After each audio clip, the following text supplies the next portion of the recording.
We bring that real talk when it comes to sports, covering the news, giving you the truth. Nothing but that real on hoops in the league. All things NFL, we don't miss a thing. Getting with the coverage, we loving it all day. Picking up the news, tell us wherever the ball lay. With the NFL, NBA, they box so sports news in the hands of a man with fair takes. Tell them, coach, statistics and realness that's being spoke. Either hit it for the win or they hitting the goalposts. Either way, we woke up to the news of the day. Any kid he could call it, he like to talk it out with Ray. Fast breaks down the lane, they better move out the way, or they pulling from perimeter. Curry bury the trade, yeah they got it. Woo! Duval with the hottest, Chris and Dev like the master, and mix it up like it's Logic being modest. They been looking for that real, trying to get it feel. Sports podcast, they running back on the real. That's a steal, yeah. They never sick, but they ill. Real sports talk going, deliver, signed and sealed. We bring that real talk when it comes to sports, covering the news, giving you the truth. Nothing but that real on hoops in the league. All things NFL, we don't miss a thing.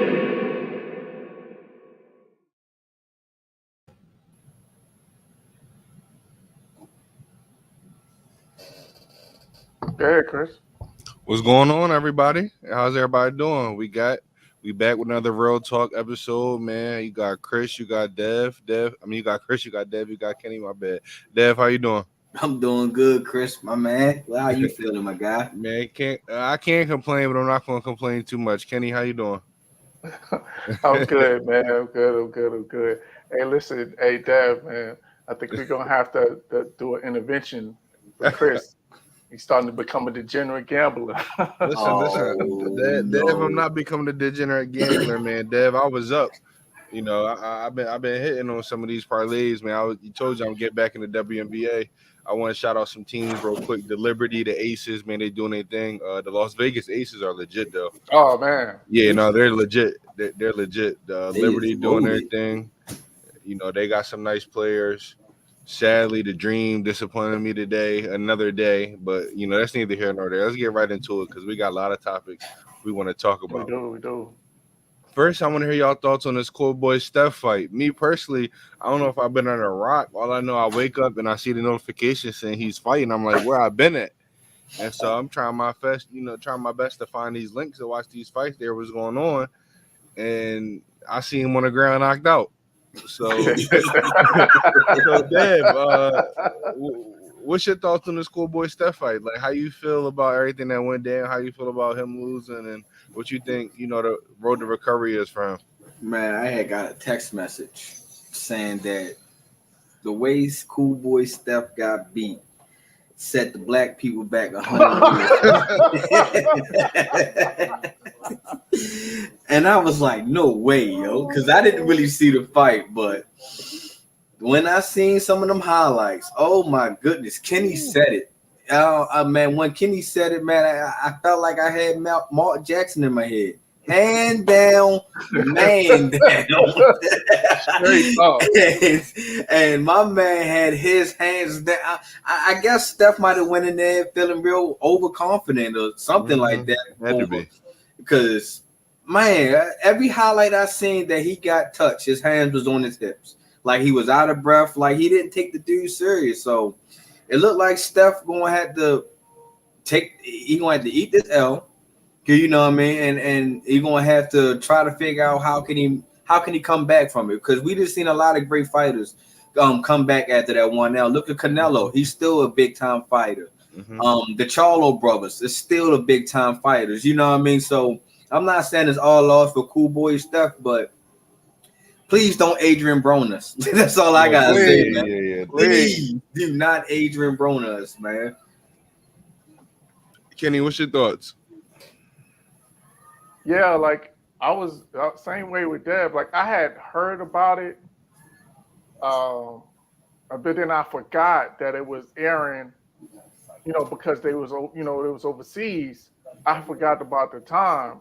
So like when Ray had put it in the chat, I was like, oh man, I totally forgot about it. So, just looking back on it, like, like Dev said, I think the biggest thing is the biggest takeaway he has to learn is that, as the old saying goes, protect yourself at all times. Like sometimes, I think he just got a little, just got careless. Went straight back with his hand down, and he just got caught with a straight right hand. And so, I'm sure this will be a learning experience from him. And then the other thing I want to piggyback on it, Def, so I think is important is just because you're undefeated, that doesn't mean that's the end, man. We got a lot of great champions that have L's. And to be honest, some guys that have L's, they don't get all of the props that they deserve because they don't believe that they follow the great people. I know, for a long time, people was trying to take away from Floyd Mayweather, saying that he handpicked his opponents.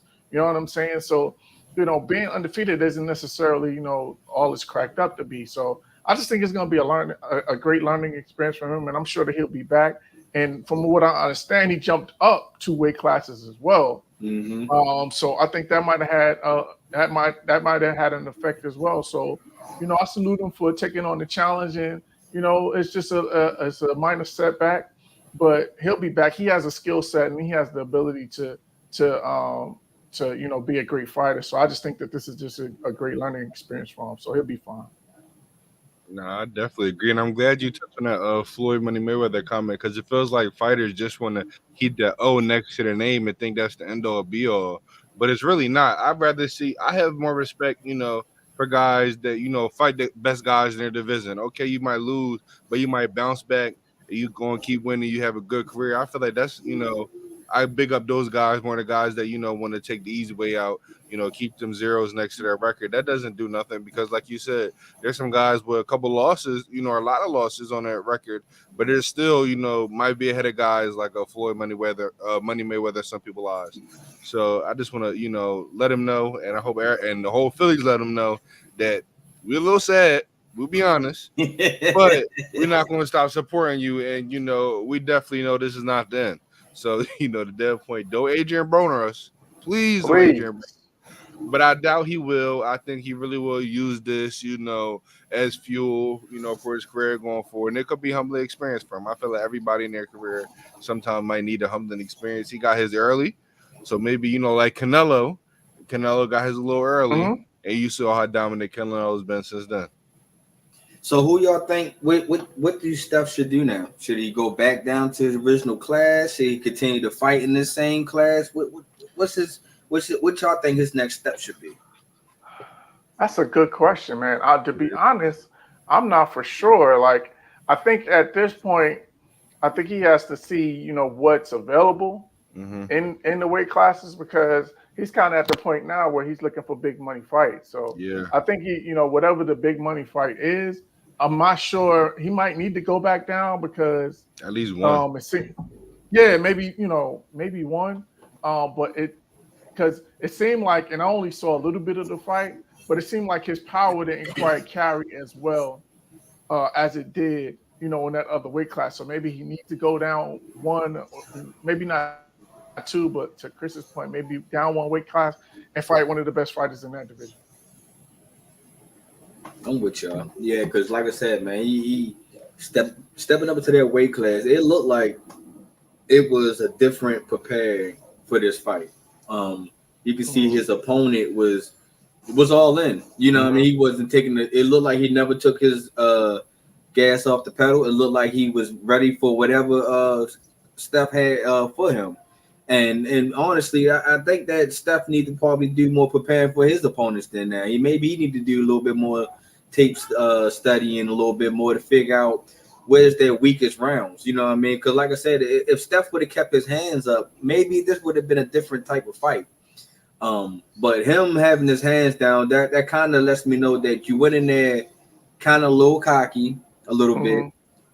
You didn't take him serious. So if you're not going to take your opponents that serious, you walking in there cocky, you got to do a little bit more film studying, in my opinion. And that's what it looks like. Yeah, go ahead, Kenny.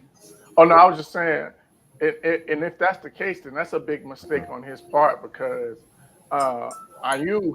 he's known for knocking guys out. He's been one of the more feared guys in that division. So if he took him that lightly, then that's a big mistake on his part. Yeah, and if you look at me, you might not know what's going on. That might be our first assumption. Like, man, did he just take that fight thinking it's going to be, an easy win, and then now he's, laid up with the 211s in the air, the 1-1. So hopefully he can bounce back because that knockout was vicious. I'll be honest. Nah, Damien, it No won't be no Ray Bayless to date. Yeah, somebody might have to take over the shenanigans. We booted Ray off for this episode. You know what I mean? We ain't like his last takes. We're not talking no Steph topics. No. No DeAndre Ayton topics that last 45 minutes. So anything that y'all feel like Ray always talking on, we ain't talking about it today. It's a whole new day. Say, nah, man. I hope our guy Ray is out there having safe travels, man. Make sure you and the family stay safe wherever y'all vacation may be at, man. But can't wait to have you back. But till then, this is our show, Ray. Feel me? Let's go into a topic, man. I feel like we've been trying to talk about for the past couple of days, and this is Paul Pierce and Dwayne Wade. Now, Paul Pierce went on the It Is What It Is podcast, very funny podcast, one of the funniest out there. And he said a lot. One of my favorite right now. Yeah, he definitely said a lot. Some of the things he said: put Shaq on my team, put LeBron and Bosh with me. I'm not going to win one. You don't think me, LeBron, and Bosh, we're not going to win one, or we're not going to win a couple? Pierce said. Who's the better 3-point shooter? Is he a better scorer? He averaged more points than me career, but I can shoot the three mid-range. I can post up. I can get to the line. Who's a better scorer? Then one of the last things he said, my skills were unappreciated because I didn't get to play with a lot of great players. I know I have a lot of thoughts on just those comments alone. You ain't the only one. But I see both y'all shaking your heads. So whoever wants to go first, please. Dev. Paul Pierce, don't get me wrong, was one of the great small forwards that we had in this game. You know what I mean? I'm not saying that he was the best small forward. A lot of people wouldn't even put Paul Pierce in the top 10 when it comes to small forwards. But Paul, of course, maybe. Yeah, you know what I mean? I'm pretty sure a lot of people would sleep on Paul Pierce, especially in the beginning of his career, because let's address this, him not playing with stars. Please. Like, number one, you played with Antoine Walker in the beginning of your career, where Antoine Walker was not an all-star.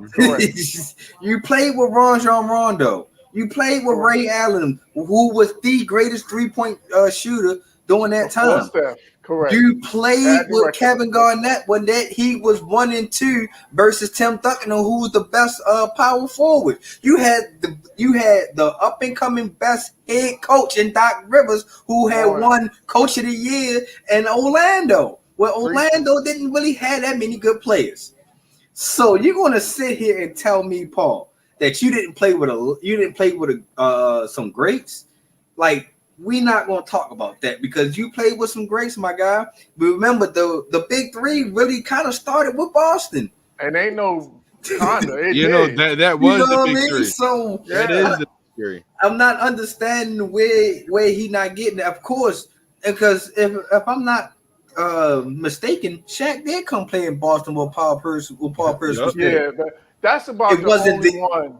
He was on his last legs. Then that's the only one I give him. But you still said, "Give me a Shaq." They gave you a Shaq. Now, what type of Shaq that you got? Now, you know what I mean. That's Boston fault. That's not our problem, right? But that's a you problem. That sounds like a you problem to me.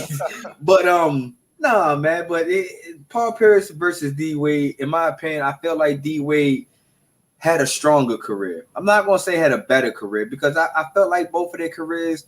You wouldn't pass up on either one of their careers because Paul Pierce, like I said, he grinded his way to get to the NBA. Nobody really thought Paul Pierce was going to make it out of Kansas, really. So and then for D Wade, yes, D Wade might have had some help, but ain't that what the organization's supposed to do around your superstar? Is give you all the help that you could possibly get. So you can't be mad, and even without Shaq, LeBron, and Bosh, that was still D Wade County. That was still the Heat was still thriving, was still making the playoffs, was still making it to the second rounds when it was just D Wade. It was just that D Wade finally had got Shaq to get him over the hump. The same way how you got Ray Allen and Kevin Garnett to get you over the hump. So I really don't see where Paul Pierce is trying to get this comparison from, because didn't Jalen Rose shut him up years ago about this comparison? Oh, yeah, no, that was hilarious. Oh, You know what I mean? So that was hilarious. I don't know why Paul Pierce is still harping on this, man. Like, you had a great career. You're going to be a Hall of Fame, in my opinion. First ballot. question. Without question. So I'm not understanding what's the knock on D Wade. D Wade had but the thing about it is D Wade had an unhealthy career versus what Paul Pierce had. So you know what I mean. So I don't know why Paul Pierce feels like he's over D Wade, because if you look at the resume, a lot of people will pick D Wade's resume over Paul Pierce. So I just think that Paul Pierce part of this need to pipe down, take his journey that what he got, man. You know what I mean? Like I said, it's still a Hall of Fame career, and try to shoot the next man down to try to say that other guys is the reason that D Wade is who he is. Like, no, we was already seeing the flash before he came to Miami. When he was with Marquette, we seen that D Wade has the potential to be the next guy for a franchise team. So I think Paul Pierce just need to find another lane. You know what I mean? I think he just, in my opinion, I hate to say it, I think he just need to go ahead and ride Kevin Garnett coattail on that KG Certified podcast. You know what I mean? Because it feels like everywhere you go, man, you just get above yourself and get out your lane a little bit. So I just really think that he just got to pipe down just a little bit. Kenny? Yeah, man. I think the biggest thing for me was like him trying to justify why he was better than D Wade, and he was talking about he had KG and Ray Allen when they was past their prime. No, you did not. Ray Allen was 32.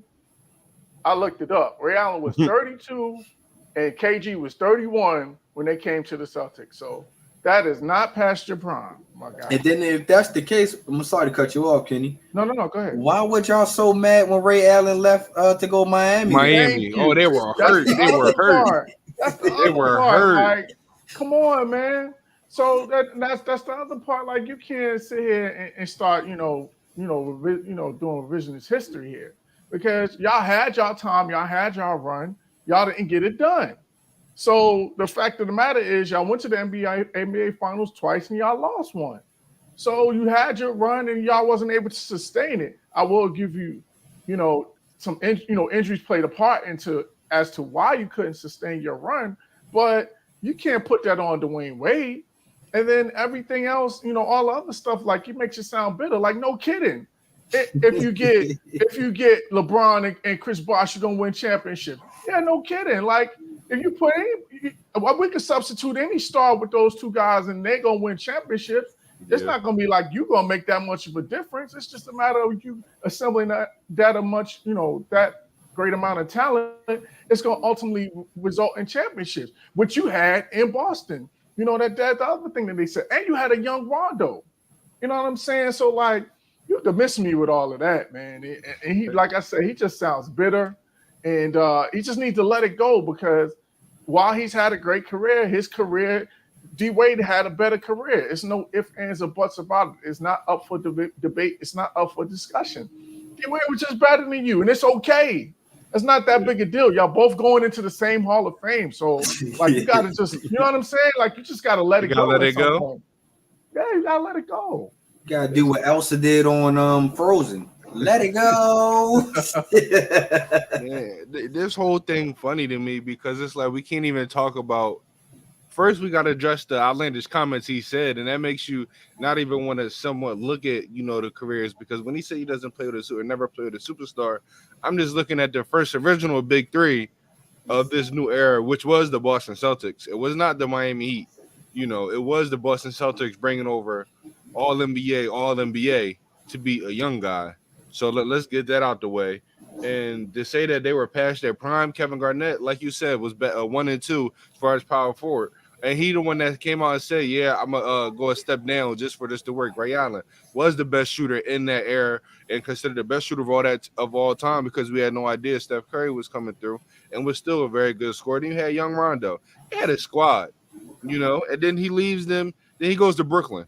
And they put together a power five that They nobody wants to tried. talk about. Yeah, they tried it. Nobody wants to talk about because they failed. But Where Ray at, man? Wasn't Darren Williams on that team? yeah, that's what I was going to say. Ray's guy, Darren Williams, was on that team. Put in 18 and 10. You had Joe Johnson, All-Star. Then you go over to the Wizards. You got John Wall, All-NBA, All-Star, Bradley Beal, coming up, and we see what he's doing now. He was starting to hang on, though. No, he was starting to hang on, but he was still a guy putting up 15 points per game. Nobody told you to go to Washington, and you were still a serviceable player. Talking about, I call a game in the playoffs.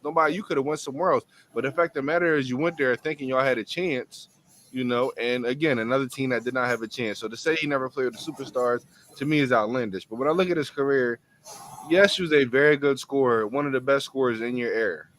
Yes, you had you had good things to your game. But I don't think you were all around better than D Wade because when I look at D Wade, D Wade doesn't have what he said on Shannon Sharp was not a joke. If D Wade doesn't have them knee injuries, D Wade might go down as the top 10 player of all time. Without question. The way he was looking at, putting up 30 and 7 before LeBron got there. If LeBron got there while he was still like that, all those two together, they probably would have won 4 straight in my eyes because that last finals is like it's just LeBron. D Wade's not the same. But if D Wade doesn't have those knee injuries, this is a whole different story. Man, so you're nowhere near Paul Pierce. Let's talk about Olympic D Wade. Olympic D Wade was something special. You know what I mean? Everybody talk about Olympic Melo. Let's talk about D Wade was a problem. Yes. Coming and he accepted that 6-man off the bench or whatever position off the bench was, and he tore it up. Yes. And we got to remember, he got put off the team because of the injury. He had to fight back to get on the team. Yeah. So, Paul Pierce, he just come on, a little better. Yeah, just you got to. And then the other thing, though, like we're talking about offensively. Defensively, he's not even close. It's no defensively, he's not even close. You know what I'm saying? It's not even close. So, what are we talking about? Like, we can't just talk about one end of the floor.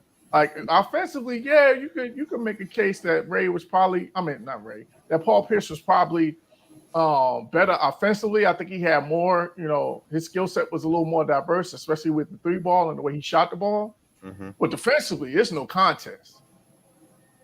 So he just got to chill out. Yeah, it's not even close. And then the thing about it is he talking about Bosh and LeBron. We gotta remember that. Remember, Braun was the one that kept saying back to back to back to back, and they only got 2.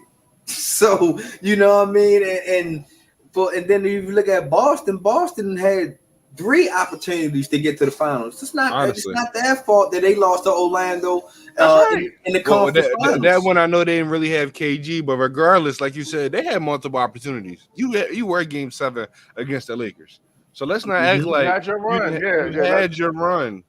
Don't be mad history. Like I said, don't be mad that 0-3 draft class just shut it for you. That's all. He's just bitter that they always love talking about that 0-3 draft class. You might not even be better than Melo, and your playoff careers got shut down by D Wade, Bosh, and LeBron.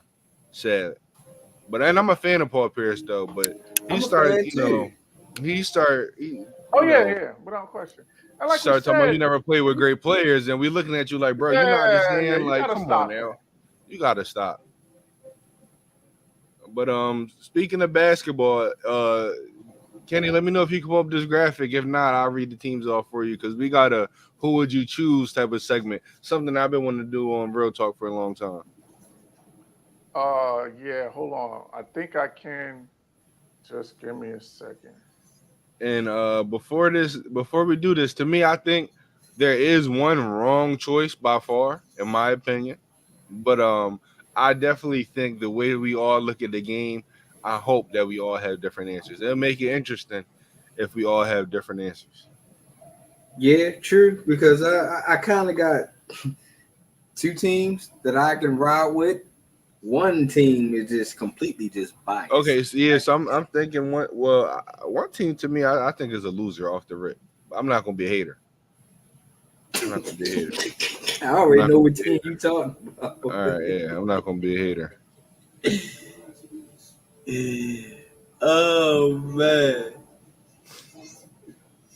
Well, Can yeah, y'all see it?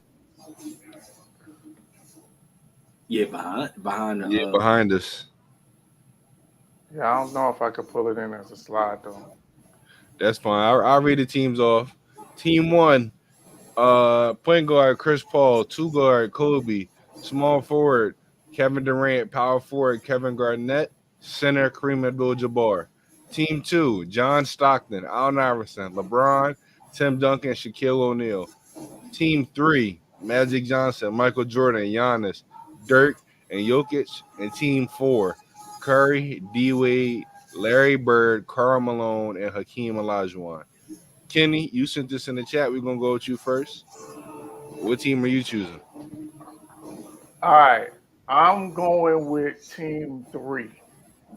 I knew it. I'm going I with I just knew knew it it. too. I knew it too. Well, of course, of Magic, but Yeah. I think that team has a little bit of everything. Like you got the point guard, you got the closer, you got the shooter, matter of fact, you got 2 passers. You got the low post, you got 2 low post guys, you got the bully. Like you got a little bit of everything, I think, on that team. So I think that's why I'm picking team 3. It was close though. It was between team 3 and team 4 for me. No, I'm sorry, team 3 and team 1 for me.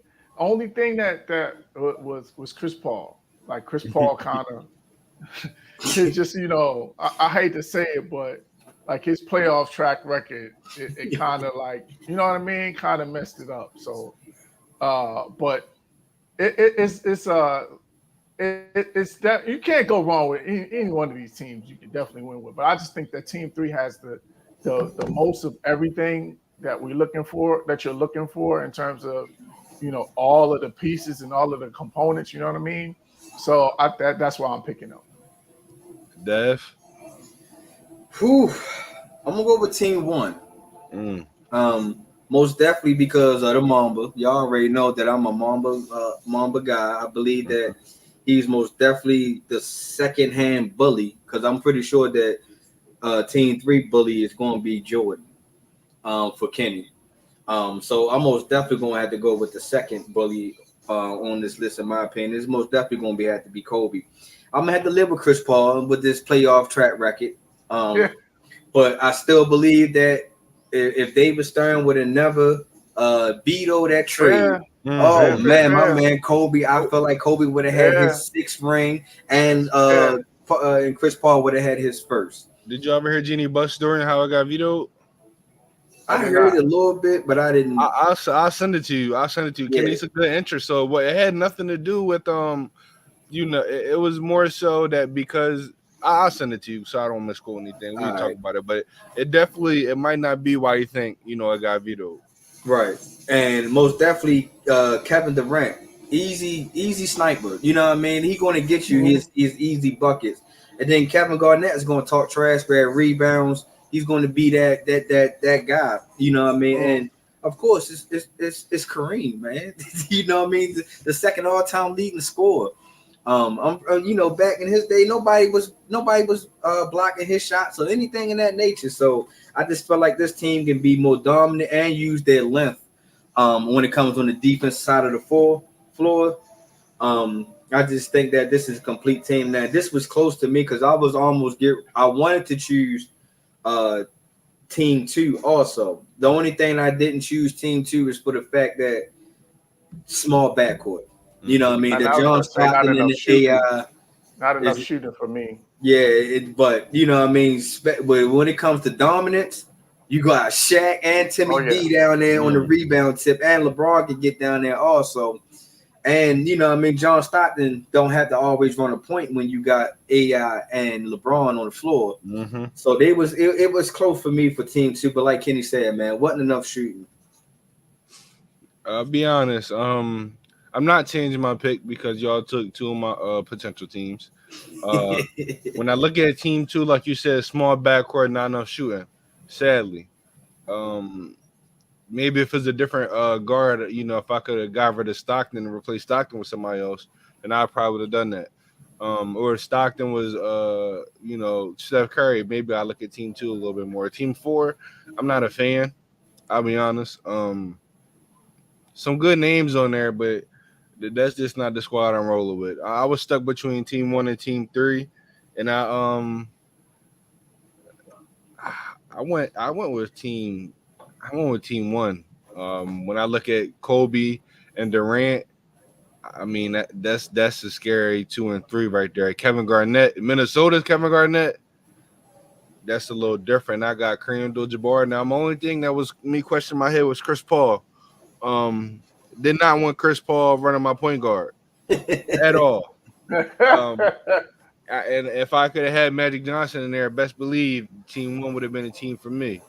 But team 4, y'all some haters. No, man, not team 4. No, not team 4. I can't do it. Hey, we know what Ray was going to pick, so it was no question about that. Right. We all know team 3. I say that switch everything. Basketball is going to be fun to watch, But you got team 3. Team 3 is good, but team 1 for me, I got to go. Karl team 1. Malone for team 4. That's the weak link for me.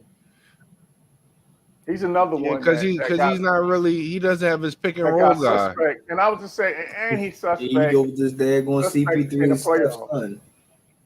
Here you go. That's why we're not showing your comments. Because you're being disrespectful. It's Ray though. What do we expect from Ray? You know what, Ray? We're gonna go ahead and start showing your comments, Ray. Keep commenting, man. Yeah, but team 2 just has no shooting for me. That's no reason why I couldn't take them serious. If they would have had, like I said, if they would have had the Steph Curry, that'd be a big difference for team 2. Man, Ray, one more outlandish thing though. I don't want to show you a comment. You got one more time. One more time. But speaking of outlandish things, I want to call this outlandish, but it's definitely something we need to talk about. I was watching, Gilbert Arenas podcast, and I heard an interesting, I don't want to say theory, but an interesting comment saying the European basketball players are the best players in the NBA. Dev, how you feel about that? Well, this history has shown right now that European players are taking over the NBA right now. You got Jokic, you got Giannis, you have who else? Luka, Embiid. SGA. Do we call Victor coming into the league now? What his height? SGA wouldn't count as Europe though, because he's Canadian. Okay. Yeah, I'm with you on that one, Ray, man. As you said, Steph is our last hope. But what about KD, man? So, that's what I was going to get. You know what I mean? What about we still got I feel like the American players are still relevant in the game because we make the game relevant. But I just feel like the European players is now coming over, showing that all the flashy. I'm not showing that Steph comment. There's too many. I feel like that the Europeans are coming over here with better footwork, better understanding, and trying to learn the game instead of trying to become the game. You know what I mean? They more of a student, and you've seen how long it took these European players start winning MVPs. And once they started winning MVPs, it's like now, it's like the next guy in line was Jason Tatum for American player that was, for actually to win an MVP this year. So I just feel like that I'm not gonna say they are taking over the game, but right now they pretty solid. They most definitely solid. Go ahead, Kenny, because I don't even think my comment is gonna be brief. Yeah, I did want to talk about something Damian said a little bit later. one of his earlier comments. That was funny, Ray. But you might not get on the show even if you find a laptop. I know, right? Boom, boom, boom, boom, I boom. still Yo, gotta block let you from in. his own Right. I'm show. about to say, I still gotta let you in, even if you come backstage. So He gonna be like that's how what you say. the New York Jets dude came up there to the training camp and used his key card and And couldn't it get didn't in. work. Yeah, I think we have a lot. They're definitely on the rise. European players are definitely on the rise, and we're starting to see the shift to European, to the European players, that in terms of the greater players, we're starting to see a shift from it being all Americans to where it's almost 50-50 and maybe 60-40. But it depends on your perspective, because if you think about the top 10 players, if we're talking about it, you know what I mean? We just said KD, you figure LeBron, you're still going to put him in there. Steph, of course, you're going to put him in there. Kyrie, Tatum, Dame. Kyrie, Tatum, Dame. But then you got Luka, you got Embiid, you got Giannis, you got Joker. So, you could go 5-5 in terms of top 10. You know what I mean? Depending on who you like. And it's you can make a case that in that top 10, you could make it 5-5, or you make it 6-4, depending on who you're putting in there. So while I think it's on the rise, I still don't think that it's totally to the point where they're taking over to being the better players, because to Ray's point, we still haven't seen in the Olympics, or we've seen in international play, where these other countries have been able to knock us off. So while they're making strides, while they're gaining ground, I still think at the end of the day, the greatest players are in the U.S. I think, if I had to think of one team right now off the top of my head outside of the U.S. that could give us a run for their money, I think Canada is, Canada might be the new Spain or Argentina. And France, France. Assuming if Embiid, because from what I understand, Embiid has dual citizenship, so he could technically play for Team France. And if he plays for Team France, then that's a monster front court. So how do that work? Because you just can apply for citizenship, and then you are. I guess it depends on where you're born, because I know, I just saw that Kyle Anderson just got Chinese citizenship because his mother is Chinese. Okay. So kind of the same way with Paulo, that he has dual citizenship because his father is Italian. So I think it's I think it's how, based on your family background, how they're able to do that, at least on those cases. So I think that's but the only thing I'm not sure of is who's French in Joel Embiid's family, because I thought he was from Cameroon. I did too. I want to say I'm not mad at the comment, because you look at guys, like Giannis, like Luka, like a Jokic, that are honestly, amazing. The past MVPs all been international guys. But at the same time, when I look at, the USA guys, we talking about strictly the player, it's tough. I'm looking at, I saw the 3-on-3 thing. When it comes to 1-on-1 or 3-on-3, USA is gonna do their thing every time, as far as talent from a specific player. But when I look at the recent team success, in recent award successes, all has been international guys. But it's tough, and I'm not going to discredit them. But I still think USA still holds supreme, especially when you look at, outside of your top 5, who do you have? It starts to fall off when you look at the European guys. It starts to fall off. So they might have the top heavy guys right now, the Lukas, the Giannis, the Embiid, the Jokic. But after that, it starts to fall off. You got a guy like Vucevic, maybe you want to add him in there.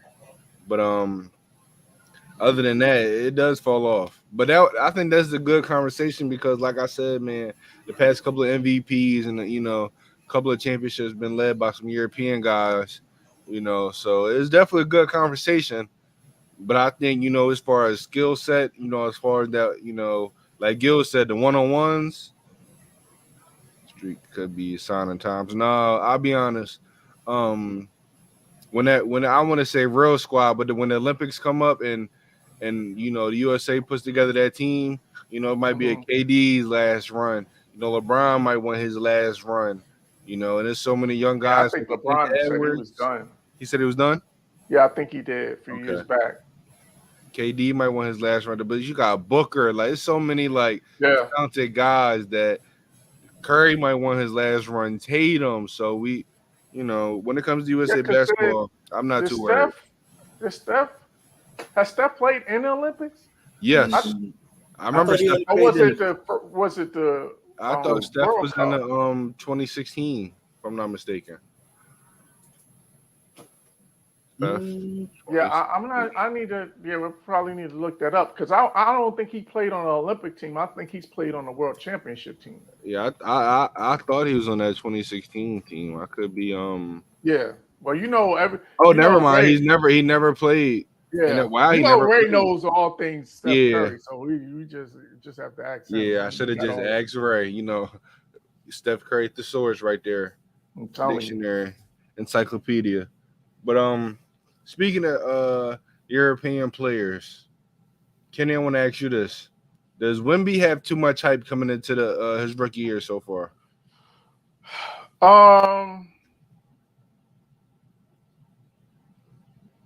Yes. I think they're putting a lot of pressure on him, kind of almost similar to what Lonzo, what LeVar Ball did with Lonzo, Mm-hmm. where I think they're setting the expectations a little bit too high, because I think it's going to be an adjustment period. I think it's going to take a couple of years before we see him get to the place where they're projecting him to be. I think it's going to be one of those things where he's going to struggle a little bit out the gate because of the physicality. Gil got to chill out. With the physicality and the speed, Mm-hmm. like I think that it's going to take him a little bit of time. Like I think it's going to be kind of similar to, and we talked about this before when we talked about him in summer league.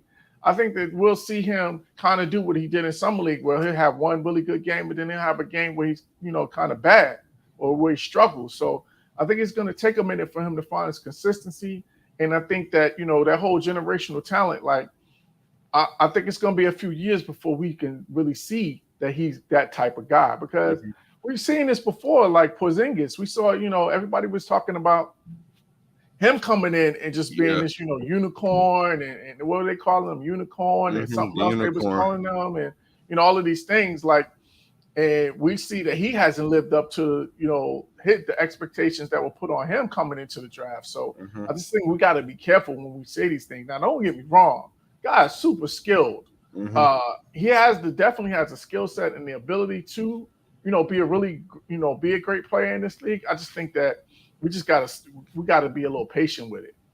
Yeah, I'm with you. Patience is definitely the key, and I'm looking at the comments right now. Defensively, I'll say he definitely is better than Porzingis from what we've seen so far. Oh yeah, definitely. And Bo. Great timing. I think those two guys are truly offensive minded.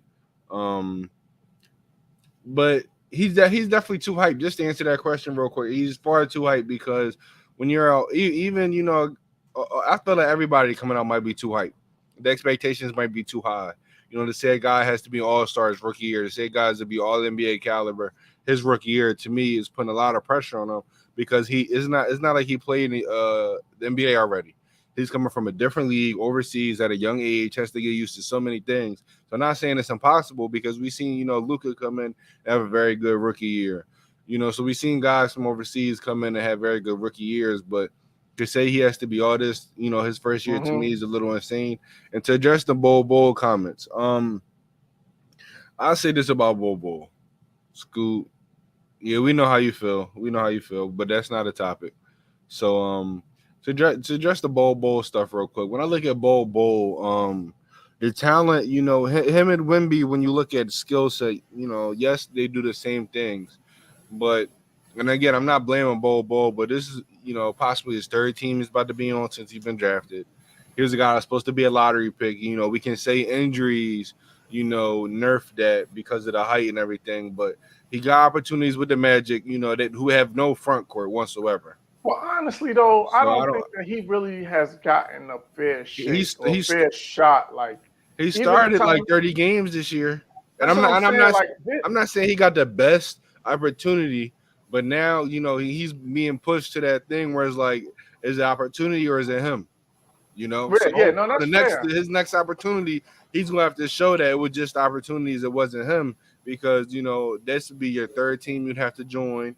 Yeah. You have a unique skill set, but teams still looking to see where we can play you at. So I don't know where he goes that he can use his skill set properly. Well, he's with Phoenix. Oh, he's with Phoenix. I forgot about that. He's with Yeah, yeah. even them. He's glad to But I think that's actually not a bad it's a good look for spot for him him. because I think he'll be able to get them some punch off the bench, And to and spread then the also floor. he won't have to right, and also like he won't be expected or he doesn't have to Do um too much. yeah, you know what I mean? Like he doesn't have to, be a number one option, number two, number three option. He can just come off the bench and just kind of get busy. Mm-hmm. You know what I'm saying? So I just think that he didn't really like I was saying, I think with Orlando, this year was really the only time that we really got a chance to see him like play some consistent minutes. And he was putting up some pretty good numbers when he was getting the minutes. I just think that he hasn't really had the opportunity to get the minutes so that we could really see what he could do. So, but to your point though, I think he does have a similar skill set to Bol. And I think the other thing that I'm going to say too about Wemby is that I don't think he's gonna be like a stretch three or a stretch four or three. I don't think he's gonna ever. No, I don't think he's gonna play the five. Interesting. Dad, what you think? Is Wemby overhyped? Too much hype? I'm not gonna say too much hype. He got enough hype that because he did what he did over in his country. Most players, when you do something hype over the in another country, you kind of tend to trend over here because now they're trying to match their sport versus our sport. So and I felt like he mastered his sport over in his country. He was too tall for some of the guys over there. Mm-hmm. And then what you supposed to do now? Once you get all that hype, you supposed to get hype after a while. You build all that. Ain't that the reason why you go through AAUs? You go through try to make it to transfer to the big high schools to get to the big stage, and just like how Bronny James, Bryce, Cayenne, Anthony, pretty much is doing. It's like they going to different teams, not for team hopping, but just to build their resume, to build their hype. So when it's time for them to come up into the draft, they have their hype, they have their stock behind them. And I don't think he's overhyped. I just think that he's going to be a precautionary project. The Spurs are going to try to put him in the best winning percentage and not just throw him out in games and see how can he carry a team and stuff like that, man. Because Wemby is not going to change the Spurs overnight. We all sitting on this panel don't believe that the Spurs will be NBA champions even in the next 3 years, really. Right. So I just feel like that, he got the right hype that he deserves coming out of his country. Now, can he, the question is can he continue the hype now? He's over here now. He became the number one draft. And it's like now that pressure sits on your back is trying to figure out, can you live up to be the number one hype? Now that's the question that we all should be asking. Can he live up to this potential of being the franchise and maybe the face of the league now? Mm-hmm. So, what y'all think about a race question? Who will have the better career, Wemby or Embiid? I'm saying Embiid. I have to go Embiid because it's hard for me to say a rookie is going to have a better career than a guy that's the MVP, All NBA type of guy. Or like, and it's hard for me to say that. Even with Zion, when Zion was coming out, and all the hype Zion had, and all these type, a lot of these number one pick, guys have. It's hard for me to put them over established players. That's just me. Now, could he have a better career? Absolutely. But I'm going with Embiid, and I'm not. And you could have put Jokic there. You could have put, a guy that's not a Philadelphia 76ers. I'm not a homer like you, Ray. I'm not a homer like you. But since you wanted to put my guy in there because I know you want him on your team, you're trash, your poverty franchise. I'm going with Embiid. I'm gonna go with Embiid also because number one, Embiid didn't have this much hype even when he was in Kansas. Mm-hmm. But they were. I will say though, he had hype, but not like this. Hype. Not like this. Everybody was really high on Embiid coming because that draft class was insane. Right, that top 3 was insane. Once Embiid came into the game, it was like, because we all had questions about Embiid, especially when he came, especially about his injury. His injury prone at the beginning of his career. Can he stay healthy? Can he stay in shape? Is his body even physically enough for basketball? Stuff like that. And look how long it took Embiid to be the guy he is now. So I feel like Wemby should kind of look at that. Also is don't really try to be a rush guy to be that 1-2, that first year, second year guy. Mm-hmm. You kind of got to just gradually find and make sure that the Spurs is actually putting a good team around you enough and just not just throwing you out there with a bunch of summer league guys. Yeah, that is true. Yeah. I it's possible. I don't even want to touch this eating question. That's like a lob for Ray. Yeah, on the alley-oop. And Ray, you got to chill out. Though. You can't not in the same league. That's a little outlandish. Well, I'll say this: after we got eliminated by the Celtics, I would have agreed the way I was feeling about Embiid. But now I'm back down to reality. Bad. I definitely do think Joker is by far the number one to me now. But to say a different league, I can't do that. But he's by far the number one. I'll give him that. I'm saying he's not that, but Embiid is it's like how LeBron and KD was in the mid 2000s to me.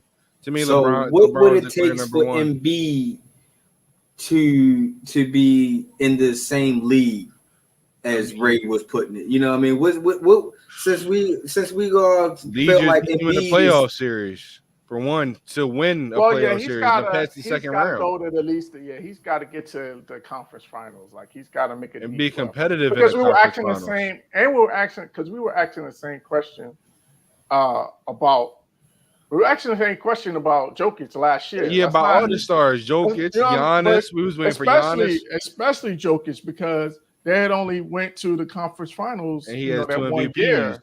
And really, to be honest with you, everybody was talking more about Jamal Murray at that time than they were talking about Joker. Mm-hmm. So, there were still questions about Joker coming into this season because he's putting up these numbers and winning these MVPs, but they weren't advancing in the playoffs. You know what I'm saying? So he had some questions on him as well. So that's why I say we can't just, be prisoners of the moment and then just say just off this one run. Now it's just they're not in the same league. I just think that's a little bit of a stretch. I'm not going to say that, but to me, this run showed me who's a clear number one and number two, though, in my opinion. So if Embiid so happened just to win another championship, another MVP, do we now kind of say like, all right, he's a step closer? No, he has to win more games. No, now. For a while, it's like, okay, I don't want to say guys got benefit of doubt when it comes to playoff success, but, if they're doing good in the regular season, winning MVPs, you might not judge their playoff success or lack of success too much. But now it's to the point where we've seen you dominate the regular season. You had 3 MVP caliber type seasons back to back to back. So I'm tired of seeing you, do things in the regular season. It means nothing to me now. It's all about what you can do in the playoffs. Ray, just because you talking, I'm going to take an offense. But I agree. You have to. I'm not going that far though. You have to get to the conference finals. The fact that you haven't got to, but even that's not enough. So when he gets there, people will be like, "Oh, finally." But if you get there and you get swept, it's like it means it's still like, okay, what are you doing? To me, he has to be, very competitive in that conference finals, but really they need to reach the finals. There's, if this team stays intact going into the year, there's no way that you don't make a finals. Too much star power. Get it together. So to me, it's all about the playoff success for Embiid. No more regular. I don't care about MVPs, All NBA, averaging 30 plus. I don't care about that anymore. Right. If you're not doing the playoffs, to me, it means nothing. So what if Jokic take a step back next year? What if he just, no MVP, not even the top 4 MVP, and the Nuggets get put out in the second round? What are we questioning about Jokic now? Are we still high on Jokic, or do we put him back down? Are we still high on Giannis? Because the Bucks haven't had playoff success to me since the year they won the finals, even though that was due to lack of a healthy roster. But when I look at Giannis, to me, he still has an argument to be the first or second best player in the league. So I can't really look at that.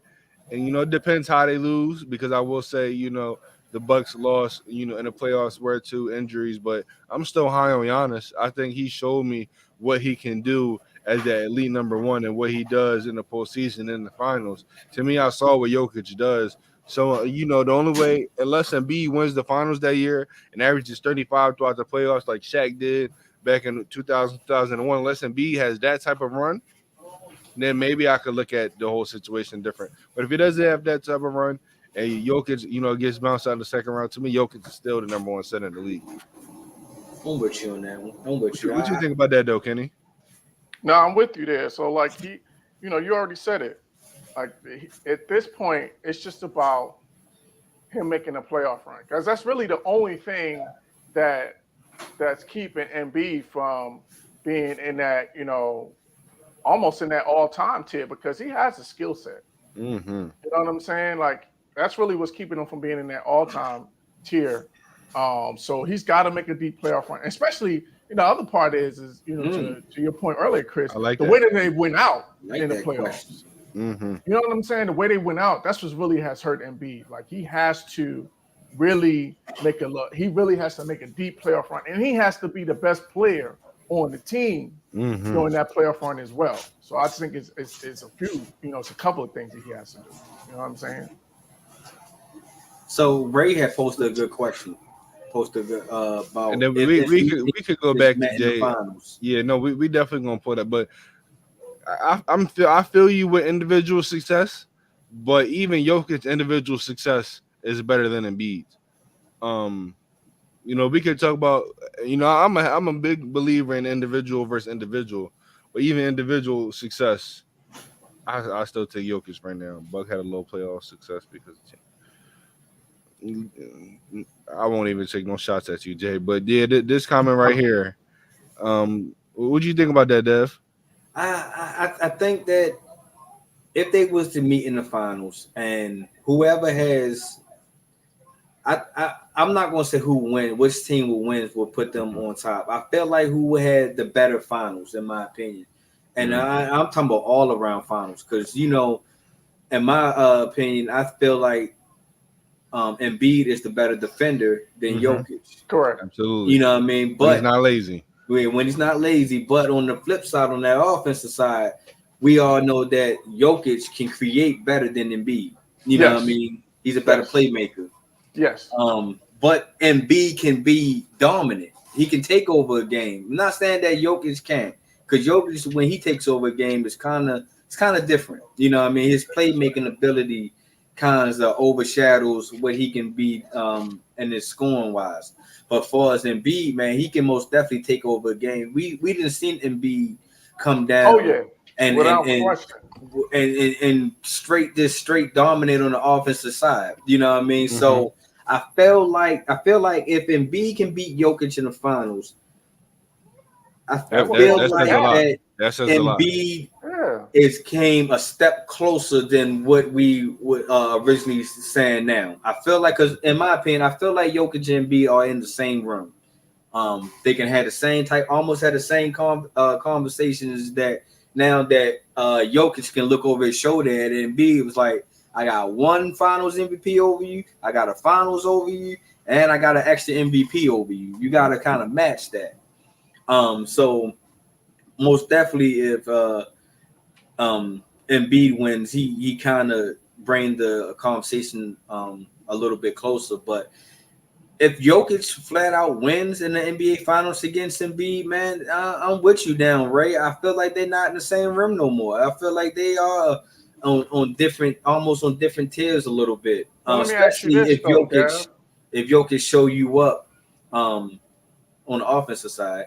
What's up? Okay, well, that's what I was going to say. So, let's just say for argument's sake, say Jokic, they meet in the finals and Jokic wins, but Embiid averages like 27 and 12 or 27 and 15. Are we still going to say that they down in the same stratosphere, or they not in the same, Nah, I wouldn't say that, because I felt like Embiid showed up. I felt like that Denver might have had a better team than what Philly might have had to produce. That's my point. So yeah, that's what I'm doing. Yeah, because we didn't see, where Jason Tatum had took over was a little bit cooking in the finals last year, but it just wasn't enough for Steph and them because they had a better team than what Boston had. Mm-hmm. So I can most definitely see that point. Yeah, you know me. You better win. I don't care what you do. I don't care. I don't care what you do. I'm tired of seeing good performances. Like, and no offense to your team, this is not a shot whatsoever, Dev. But one of my favorite games he had was against the Lakers. I seen him put up dominant numbers against the Lakers. I love how he cooks Gobert. Supposedly the best defensive center of all time. Yeah, I don't know how. Personal with Gobert. Oh, I mean, it should. Everybody, I feel like it should be personal against Gobert because every center and every center cooks them. But that's neither here nor there. That's definitely neither here nor there. I want to move on because I don't want to take no shots at nobody else's team because I'm looking at. You're just going to take a shot at mine. All right. I see how we doing now. You doing your race stuff. Okay. I'll take a shot real quick at Jay's team. It's a comment saying Denver had a better squad. He's talking about playoff success with the Bucks. Listen, I don't want to disrespect that whole final series. But y'all both been trash since that finals, if we're being honest. Y'all both. So people are even questioning if y'all still championship contenders. Now that y'all got KD and Bradley Beal, we looking at y'all a different light. But after that finals, y'all both disappeared. About to get to in a second. Yeah, y'all both definitely disappeared. But moving on. I'm gonna talk about some football. I know I posed this question in the chat. And now we're here to talk about it live. Which quarterback do you feel like has the most pressure going into the year? And it's funny that it's all AFC guys and no NFC. I got to follow up question to that. No, Jalen. No, Jess, but still it's for AFC to win NFC. Yeah. I feel like it's a reason for that. I feel like we could have put one more quarterback up there too. What quarterback? I can add him to the list. I feel like we can put Dak up there also. Okay, let's put Dak in there. I feel like Dak got some pressure. What about Lamar?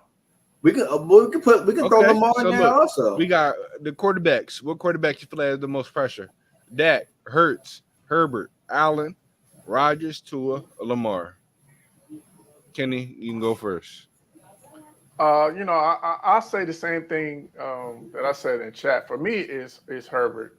Like, I've been kind of down on him. I'm been a little tired of all of because he's kind of almost. We were talking about earlier about Wemby. Like, to me, Herbert has almost been on that same level in terms of the hype that he's been getting. Like, and I think I saw a stat where they said he's 25 and 24. That's his record over his career and 0-1 in the playoffs. So, like, and especially now that he's the highest paid quarterback in the league. For me, that seals it. Like, you just got your bag. Now you're the highest paid player in the NFL. And you're coming off an epic collapse in the playoffs as well, which almost got your coach fired. So to me, I just think for all of those reasons, that's why I got Herbert as the one that has the most pressure on him, because we've been hearing for like 3 years now that the Chargers are coming. The Chargers are coming. Herbert is just this, this generational talent. Yeah. He's just this, greatest thing since sliced bread. So I'm just tired of hearing all of that. And to me, I think it's time for him to put up a shut up. Dev, Bucks and Suns been This trash. one is a little bit tough for me. I of course y'all know I got pressure on my guy Lamar, regardless, especially coming into this new system. We finally got some wide receivers, so it's like a lot of things just feel like it's going to get checked. So, but I'm not going to be biased this time. I'm going to stay in the AFC though, and I feel like it's going to be Tua. For a guy that's 1 foot in, 1 foot out, in my opinion, has a lot of pressure on him. He has a lot of decisions to be making. Number one is he really healthy enough to continue a football career? If not, man, can the Dolphins really block for him? Did the Dolphins do enough to bring security blanket around him? It's all cool with the speed, with the waddle and the hill and the moisture. It's cool, but if you can't protect them, you know what I mean, and he can't, and if he not really sold on saying that I'm all in, your quarterback is going to have trouble making decisions on which plays to call now. If he have a decision on whether his career should continue or not. Because Tua was sitting high. I remember in the beginning of the season, everybody was raving that Tua should be in the MVP conversation. If Tua, towards the end of the Miami Dolphins season, we all said that if Tua would have played and not their third string quarterback, maybe they would have went a little bit further. Maybe the December month wouldn't have been so cold for the Dolphins. It's like a lot of what ifs if Tua was there. So I think that if Tua is looking to be in Justin Herbert conversation, Lamar conversation, Jalen Hurts conversation of getting this new contract, I just feel like that you're under a lot of pressure now. You know what I mean? Because you don't want to be the only quarterback left in this upcoming quarterback class. You're the only one that don't have a contract. You know what I mean? Because we all just say here, and we still to this day think that Joe Burrow, who just went down today, we still gonna be like, dang, the only question is now how much he gonna get paid. We ain't saying no denying that he will not get his contract. He'll be the next highest paid quarterback. Yes, right. So we all talking about what is he gonna get paid. So I feel like if Tua wants to be the same conversation with Joe Burrow and Lamar and Hurts, he's gonna have to most definitely show that this pressure. He's gonna have to let this pressure off his back, in my opinion. Yeah, I definitely agree, and wishing Joe Burrow, hopefully it's something minor. Wishing him, all health moving forward. Because it sucks to see it sucks to see anybody get injured, but a guy that means especially a non-contact, especially a non-contact. I hate seeing those. Yeah, and I saw that, and I immediately, I can only watch it once because non-contact, but it looked like from the way that he started limping and he grabbed his calf. That made me think that he pulled the calf muscle. Normally, when it's an Achilles, guy reaches down. You know what I'm saying? The fact that he reached toward his calf makes me think that it was that it was just a pulled calf or strain, pulled calf muscle, or strained calf muscle, which is a whole lot easier to recover from than an Achilles. So because they said that was the reason why he had that sleeve on, because he had kind of a strain, or he felt that his calf was tight the day before, and they put the sleeve on him, and it happened the day that. So I feel like that was like maybe some cramping, or maybe some rest. You should have rested him and not practice him the days, stuff like that, because we all seen what happened to RG3, man. Once he took that one hit, man, then you throw him back out there. You know what I mean? We seen that his legs was never right after that. So, I of course, me being a Ravens fan, it was like, ooh, okay, that's one less quarterback that the Ravens got to go through or worry about in the season. But still, I wouldn't wish nobody no injury like that, man. Especially no injury period, but a non-contact injury, man. It just sucks. I appreciate that, Damian. For I hope he stays out the 8 weeks, and I say that because right around the start of the season. Weeks, start of the season. I hope he's out for them 8 weeks, only so when he comes back, he'll be the most healthy. Um, Right.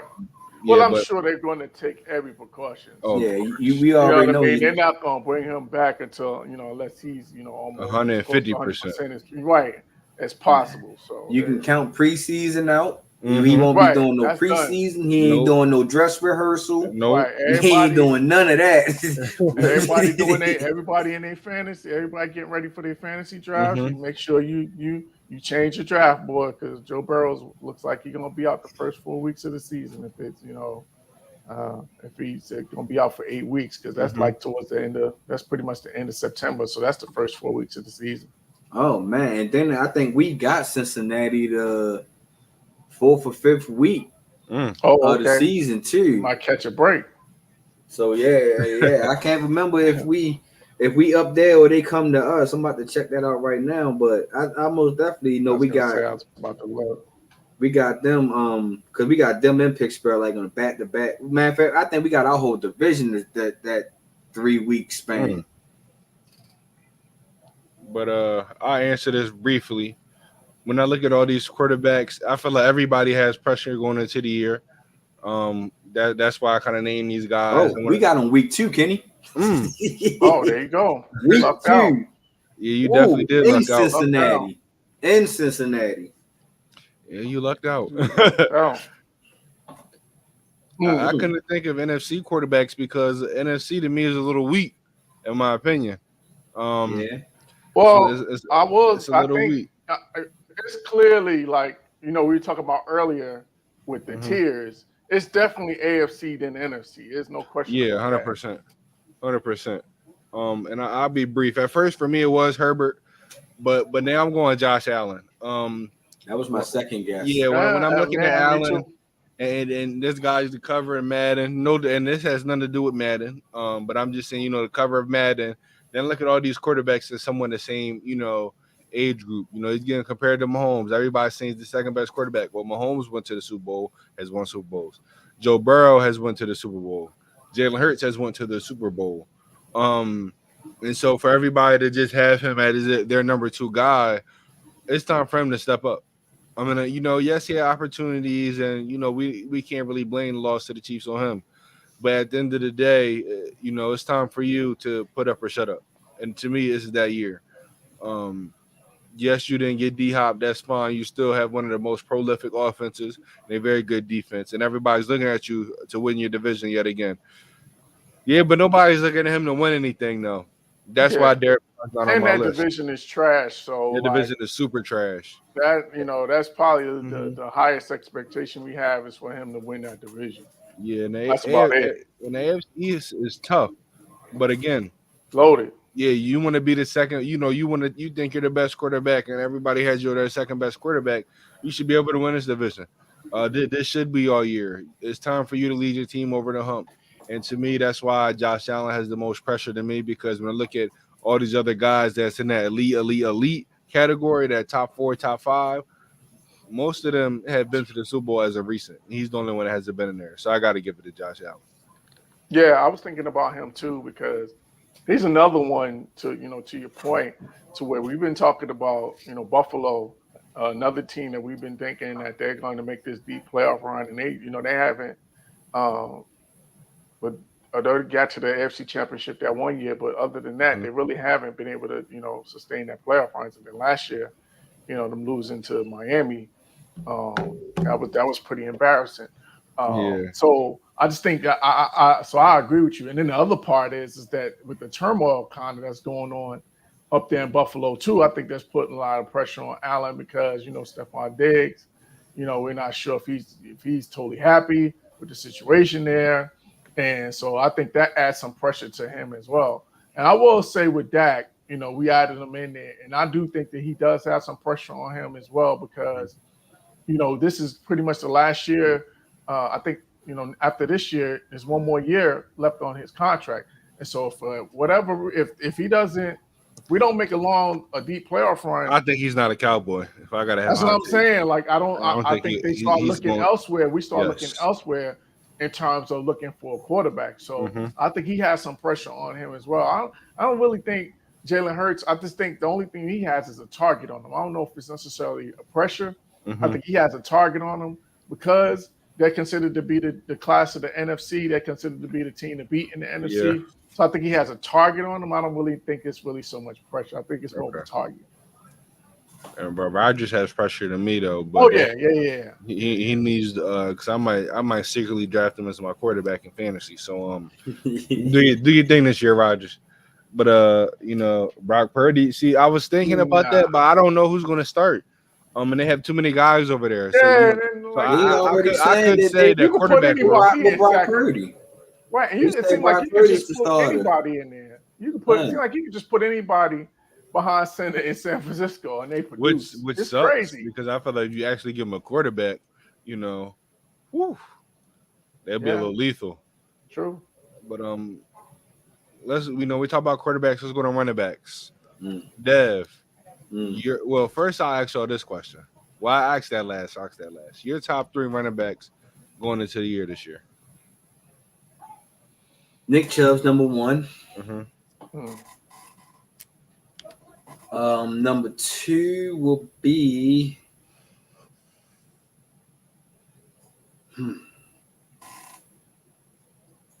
Derrick Henry.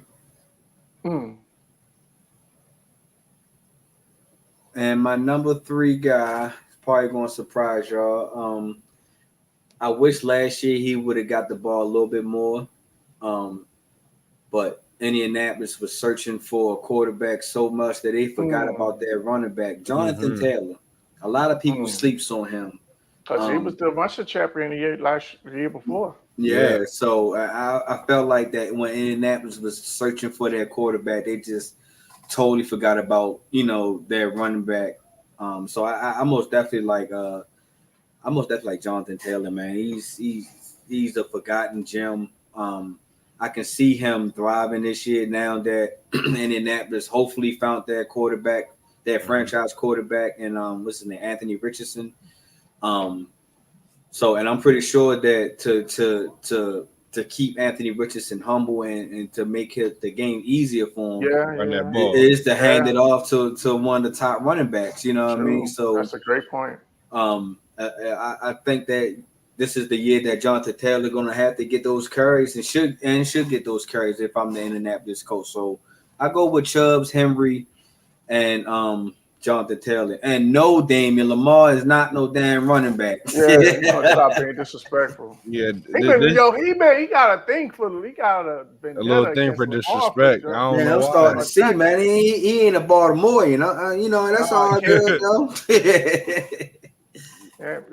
Kenny, your top 3 running backs. All right, so I agree with you on Chubb for number 1. I just think he's the most consistent and the most sturdy. Well, except for last year where he got banged up. But I'm gonna go slightly different on the other 2, and the other 2 I'm picking just off of the fact that they got a chip on their shoulder and they got something to prove. 2, I'm putting Saquon Barkley and Josh Jacobs. That's one of mine. No, I'm going another way. Austin Eckler. I'm going Austin Eckler for number 3 because I think he's another one that's trying to get a long-term contract from the Chargers from Los Angeles, and I like his skill set. I like what he does out of the backfield.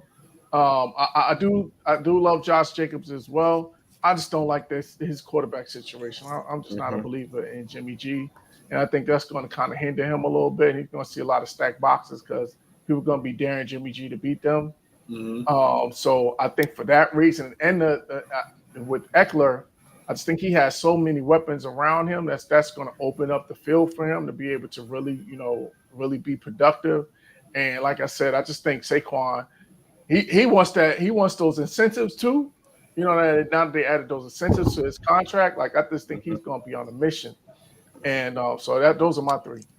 Did y'all see the TJ Houshmandzadeh comments he made about? I did, and I did not. I did. So basically, has anyone signed Leonard Fournette? No, I don't know. Still free agent, right? Yeah, he's still free agent.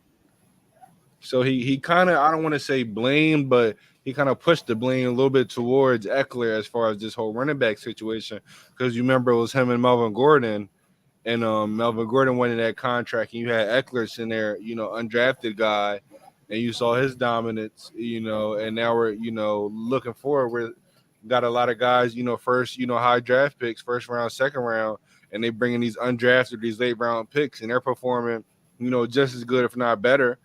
And so it's, you can pay them less because they're just trying to make it into the league instead of, getting that big contract. So you'll be able to pay them less a few times rather than pay your big guy a lot of money. So he was saying Austin Eckler is really, kind of the start of the trend where if you find an undrafted or late round draft pick running back, wow, okay, yeah. wow. Which when looking back at it, it's 100%. You got a point. Because that's the only position in the NFL where the undrafted guy can come in, take over a league right away, and be effective right away. And not even necessarily undrafted guy. You could find a guy in the in the mid to later rounds because our guy Pollard, he was a 4th round pick, I believe. Yeah, he was the best running back on the team last year. That's what I'm saying. You know what I'm saying? Like, and he's a 4th round pick, and now he's playing in the franchise deal. So you don't have to, you don't have to find a running back in the 1st round, and you can find them in mid rounds, or you even have to draft them. Like it's the position's just gotten devalued so much. It's crazy.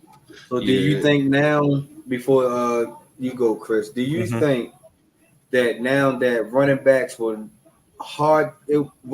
not be drafted in the 1st round anymore? Do you think that now they will start being drafted later round? It just happened last year. It just happened. I disagree. Yeah. If he's that guy like Bijan is, and the expectation he has, I feel like they're still going to get drafted. Because I have a follow-up question to that a little bit later.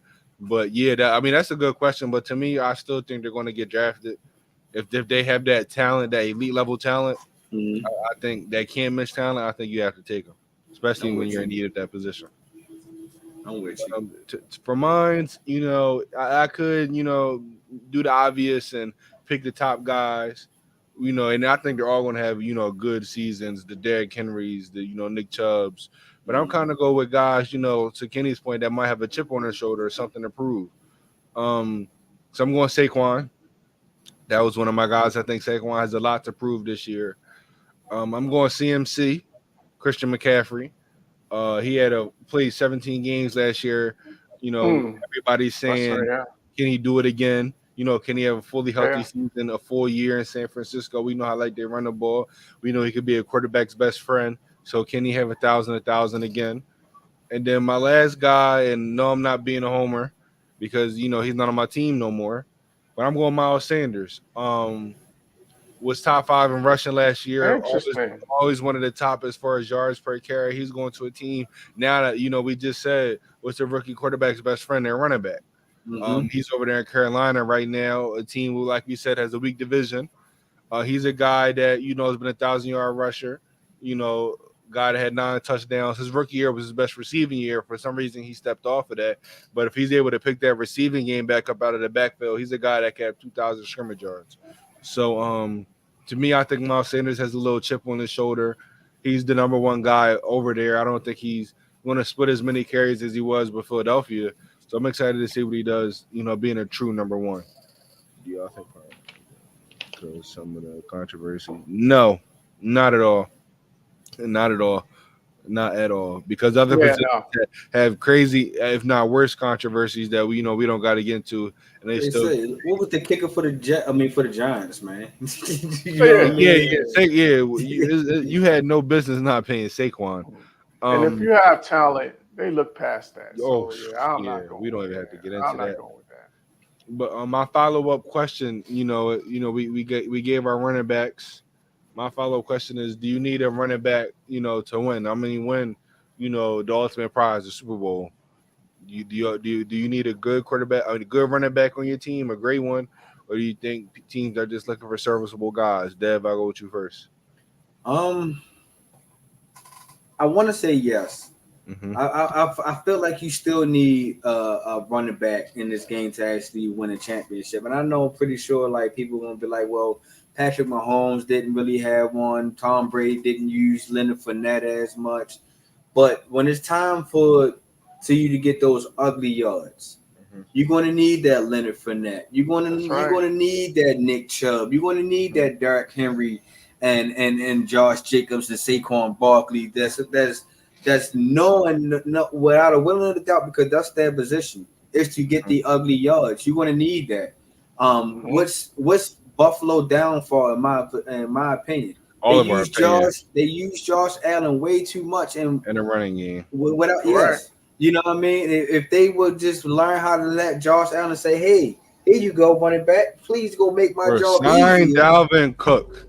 You know what I mean? I think that Buffalo will be different. We will see Buffalo as a different team, but I still believe that running backs are a valuable key into this game, whether they are valuable decoys or they actually out there getting the job done, getting dirty. Because some of these running backs out here are just decoys for some teams and stuff like that. But if take the example for the Ravens. For the last 3-4 years, we didn't let the league as a team in rushing. And still we couldn't knock on that door to get deep into the playoffs, because simple fact that it wasn't balanced. You didn't have that offensive threat with outside the numbers with the wide receivers. So the only way that you can really make yourself relevant and go deep, I feel like if you have balance of both sides, a running game and a passing game. So I think a running back is still relevant into this game to actually just still win. Kenny, what you think? Yeah, I totally agree. I think that you have to have balance. Like to me, the only way that you're going to win consistently is if you have balance. It can't just be all one and nothing of the other. Because the other part, I think, is that you got to be able to give your defense a chance to rest. You got to give them a chance to get a blow. Clock up. Yeah, man, and then the other, and especially different phases of the game. Like sometimes you got to have that 4-minute drive.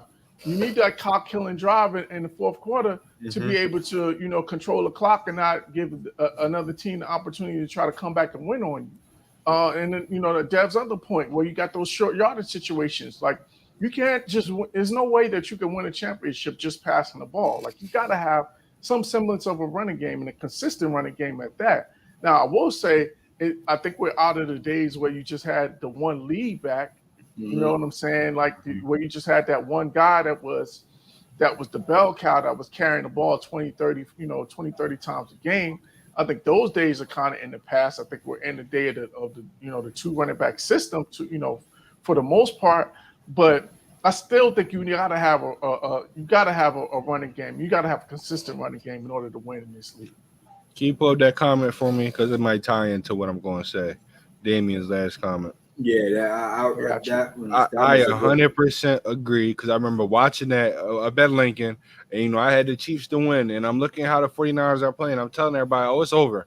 If the 49ers keep running the ball in play action, the Chiefs will not be able to stop it. That for some reason, Jimmy G's dropping back like he's Tom Brady or Joe Montana, Dan Marino, and they lose. So the 49ers was about to be a team that were led by running the ball, winning the Super Bowl. So I still think in order, to win, you have to have some type of running game. Your running back has to be effective. And when I look at these top running backs, they are not the reason why their teams are not successful. So I want to clip that narrative in above. You pay a running back and your team can't win. When I look at CMC this following year, if they have any type of quarterback, they have a chance against the Eagles, and they would have a chance against the Chiefs. They literally had to go with CMC as quarterback because everybody kept getting hurt. That team had what it took to be great. They were great on defense. They had the running game. CMC was amazing. They had the pass catchers. They literally, all their quarterbacks kept getting hurt. So I don't blame CMC, for them not winning. I don't blame Derrick Henry for the Titans falling apart. I don't blame the running backs for their teams not being successful, because it's not their fault. They're doing their job. So I want to clip that narrative in above where people say you pay a running back or good running backs can't be, one of the best players on the team that win. Because I'm looking at these teams and It's not like it's the running back's fault that the team's sorry. It's not, it's not CMC fault Right. that it's not the CMC fault that all their quarterbacks You're got hurt. right. I was confident in my team, but I'm like, man, we got to break that all these quarterbacks keep getting hurt, because with a healthy Brock Purdy, it's an interesting game, because you know what their game plan is. So I still think a great. I can't wait till a true number one elite top 5 running back goes and wins Super Bowl MVP for a team and they win. I can't wait for that to happen. Hopefully it happens soon. I think it's another one. You talk about San Francisco. What about the Falcons versus the Patriots when they lost that 28-3 lead? Mhm. If they would have just had a consistent running game, they could have salted that game away on the ground. Shoot, So, you want to talk about that? Look at the Patriots versus Seattle. If they would have gave the ball to Marshawn, they would have gave it to Marshawn. Bruh. I can't believe I didn't say that. That one right there just makes Right. no There sense. you go. That's when There's when so it's many examples out here. that's when it turned into a passing league, man. That's when Yes, that's when it when absolutely. you pass the ball in the goal line, when you got one of the best. I don't even want to get started on that. It's going to. I'll be here. I'll turn in the Ray like when he talks about DeAndre Ayton if we start talking. But like That you was- said, man, look at Derrick Henry, man. He carried his team to 2,000 yards, man, 2,000 rushing yards. And all Tannehill had to do, or all Tennessee had to do, really, was try to find A.J. Brown in the meanwhile sometimes. And then just imagine if A.J. Brown would have stayed. Look what he did. Look what he's doing with Philly. I'm glad. Right. You know what I mean? Look what Glad he's he didn't doing.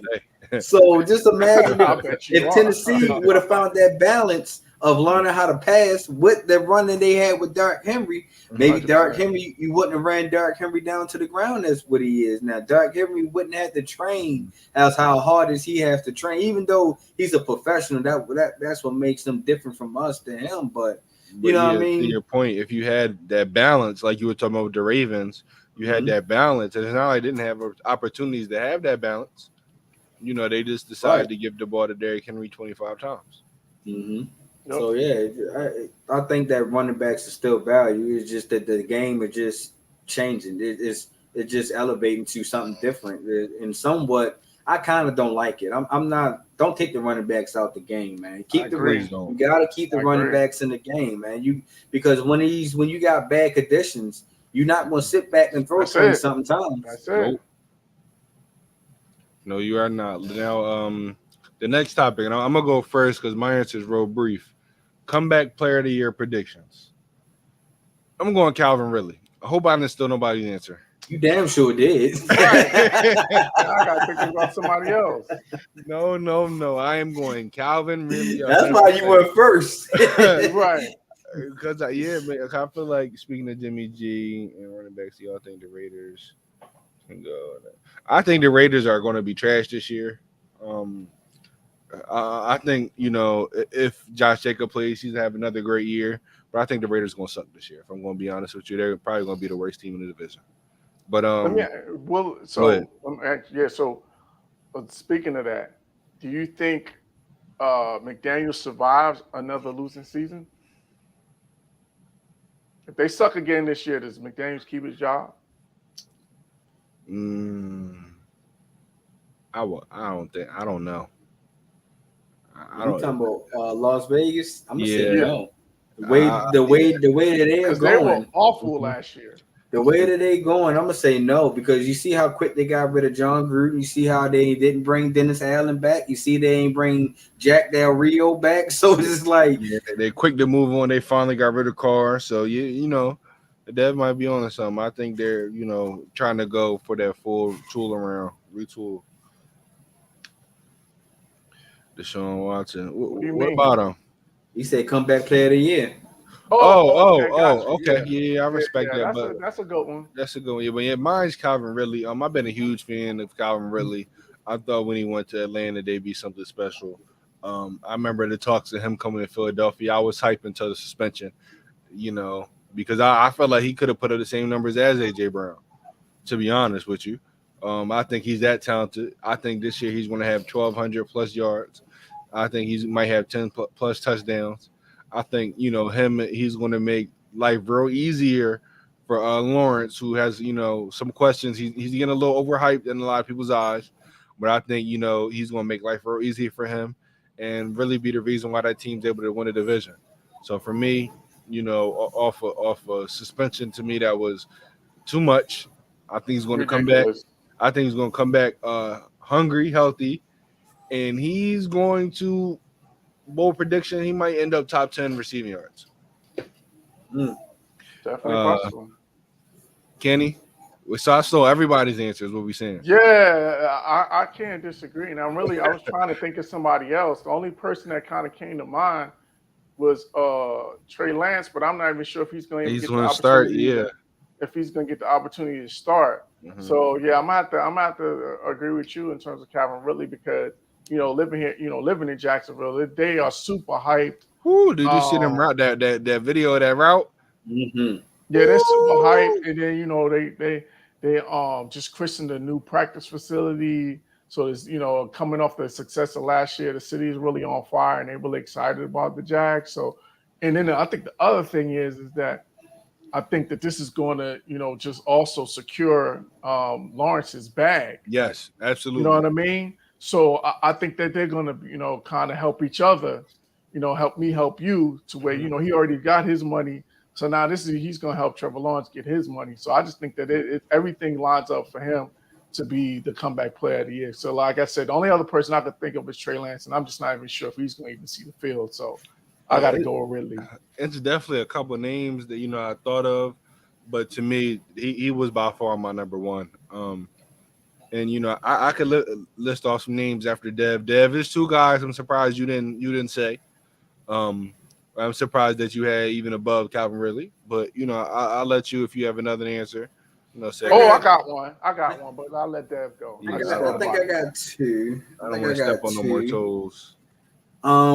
Me being biased, I'm gonna go with OBJ. Absolutely. That's one. OBJ, I feel like that he don't have to be the main guy here. Mm-hmm. He got a lot of talent around him. He has Mark Andrews, who's been our leading receiver for the last couple of years. You got Zay Flowers, who's right now is the best receiver in our camp right now, and everybody keep raving this. And this is the second week that they said this. Oh yeah, I've been hearing the reports too. Yeah, I heard them.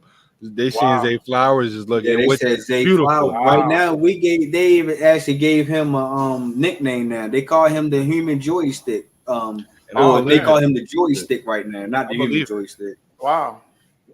So I feel like with everything going on, and hopefully once Bateman can fully get off this pup list, because I feel like Bateman is most definitely going to be our number one wide receiver this year. Mm-hmm. I feel like that OBJ do not have to be the main guy. He don't have to be the number one guy. He can be a decoy, and even if he not being a decoy, I think that OBJ can still have juice left that make you can say wow, or make defenders be like, oh man, I got to line up with OBJ right now. You know what I mean? Because and like y'all been saying about the running backs, I feel like OBJ has a chip on his shoulder. 100%. So I feel like that's my number one guy. Number two, a lot of y'all probably gonna clown me. Jay might love me. Let's go with Kyler Murray. I feel like Kyler Murray, because a lot of us is down there. I don't think he got enough weapons though. Yeah, but I feel like Kyler Murray is going to take a step further than just with the weapons. I think that Kyler Murray has to learn how to be a great leader for the organization, because a lot of people has kind of down him about his leadership skills. So I feel like if he can come in the camp with a different mind and maybe a little bit more humble now, because he just came off a severe injury. I feel like that now maybe that this injury made it had to sit him down to actually study the game a little bit more. That where remember last year was make sure you study film and make sure you do this. I feel like now that you have all this opportunity to work, you got all this time now, because you can't run, you can't do this, you can't do normal camp stuff, that you have to sit down and start film studying.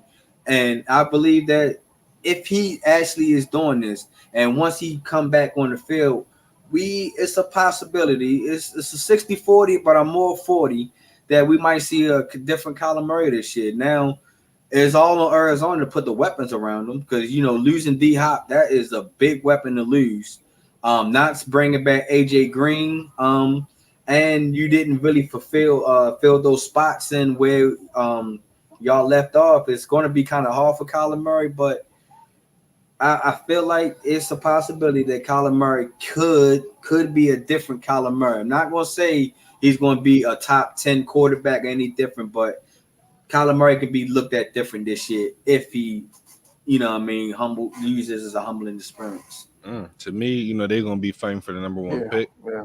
But let me not. They're gonna be they're gonna be no, running for like I that said, number one. we ain't talking about the team. We ain't talking about the whole team. We just said come back later. My bad. That was my shots at Jay. But, Kenny, I'll let you see a second. Oh, no, I was gonna say, I like the OBJ, but I like Damian Deshaun Watson. I think that's a really good one because we talked about it before that I really feel like that he's going to be get back to where he get back to the Houston version of Deshaun Watson. So I think that's a really good pick. Chase Young, I guess I'm sure Ray loves that one. I'm sure Ray would. I don't think Ray would have liked it because Ray didn't never. Ray was ready to get rid of him at one point. Ray was ready to but I'm saying he would love that if that happened. I'm just not sure if we might have some questions about him. Like again, him being able to stay healthy and stay on the field. But when he's on the field, he's been super productive. But I like Deshaun Watson as that would be my other pick. I want to see Chase Young mentally, how he mentally coming into this year. Because with the Raw Payne getting that contract during this offseason, I want to see is that going to affect his play? You know what I mean? Can he mentally come in here and say, all right, I got to get the job done. My name, I no longer can live off my name, what it did in college now. I got to come in here and prove myself because I don't want to be keeping this injury-prone guy that shoulda, coulda, woulda. I hate to say it, but Javon Clowney, man, is the guy that's like, man, he did not live up to that hype. He lived up to the hype that we thought he was. Is he a roster filler? Yes, I would take him on a roster, but he still didn't live up to that hype. Yeah, I'm definitely with you. Damian, Justin, I'm big on Justin Fields this year. I'm huge, so I don't even know if he's even in the. Because I don't think he doesn't even. I wouldn't put him in that category. No, if anything, I'll put him in the Offensive Player of the Year category. Right. Because I don't really feel like he had a down year last year. No, so for him to but I just think that the Bears didn't put no help out for him. Correct. Not as much help as he probably need, but some few names that I want to talk about or just read off that we didn't say. I'm surprised you didn't say Lamar. But you said OBJ. Honestly, I think the whole Ravens offense, JK, Lamar, OBJ. We gotta see what's up with JK in his situation. He's still. Oh yeah. Well, cross your fingers that he can come back. That whole offense to me can be scary. Oh yeah. OBJ. I look at what happened with the Rams when he's not. If it's a blessing if they're looking at Zay Flowers to be that guy. Because of OBJ, people think he's not the number one. Still, Andrew's gonna be the number one option. I think and hopefully Bateman can stay healthy. Because the splashes that he's showing in the beginning of last year is were amazing. Yeah, it's like God, you got the speed, you got the height, you can run the tree. It's like golly, man, just stay healthy, stay on the field. Yeah. Last thing I'm going to say before we move on, I don't want to explain it, but Breece Hall. Running back for the Jets, if he's able to stay healthy. But you see Dalvin Cook taking that visit. But Dalvin Cook needs to go to Buffalo. Let me tell you something. If he goes to the Jets, man, it could be scary hours. And I already picked him to win the division, so look like my pick not going to look too bad, Ray. But it could be scary hours. Yeah, I don't know when he's going to the visit, but I heard he's taking the visit to the Jets. Oh, okay. Yeah, this weekend. Scary hours are approaching, but so that means you ain't got to worry about Breece Hall coming back so fast now. Yeah, it could take his time. And then when he come back, that's a two-hitter monster. For sure. Speaking of scary hours, Saturday we have as some people say, the fight of the generation. I'm not calling it that, but a fight of the year, We got the fight of the year. That's for fight sure. of the year for No sure. question. Mhm. Spence Crawford, man, I feel like we've been talking about this fight forever. 2 years, it seemed like. 2 years, no, definitely 2 years. And I remember talking about it, a year and almost a year and a half ago, saying, "Oh, I think the fight's going to be this, the fight's going to be that." Well, the fight's here. Fight Saturday, and it's time to give our predictions, official predictions. I wish Ray was here to give his. But Ray, Dev, if you yeah, still if you're watching, still put it here, in the, man, put it put in the it in the comments. chat. Dev, Crawford, Spence, who you have winning, and how do they win? Man, I've been tossing and turning in my sleep. I've been having different conversations at work. I've been having conversations in different group chats. And I think I finally came up with my decision, man. Mhm. I think I'm gonna ride with Earl Spence. Mm. And I think this goes to the 10th round. Mm. I think it's not going to get that. It's not going to be early because you got to respect. Oh, you got a knockout. I want to say yes, but I'm scared that I really want to go 12. Like Okay. it's going to be all the judges, and we already know how the judges is starting to judge now, man. It's these judges ain't really seeing what's supposed to be seen. But I feel like Spence has something to prove. I feel like if Spence, I feel like if Crawford loses, it won't be too much hype on him losing. But I feel like if Spence lose, I feel like the whole world is going to be against Spence. I feel like Spence might get his record might be a little tarnished before Crawford. So I'm rolling with Spence for sure. I'm gonna go ahead with a 10th round knockout. I'm gonna go ahead and say it. I'm gonna say it. 10th round knockout, Spence.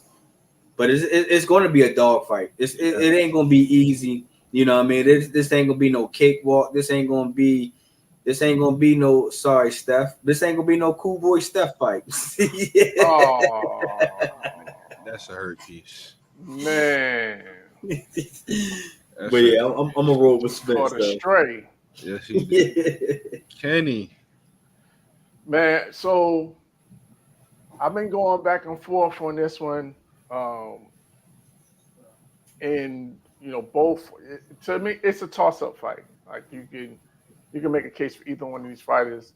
But I'm going with Bud. I'm going with Bud by decision.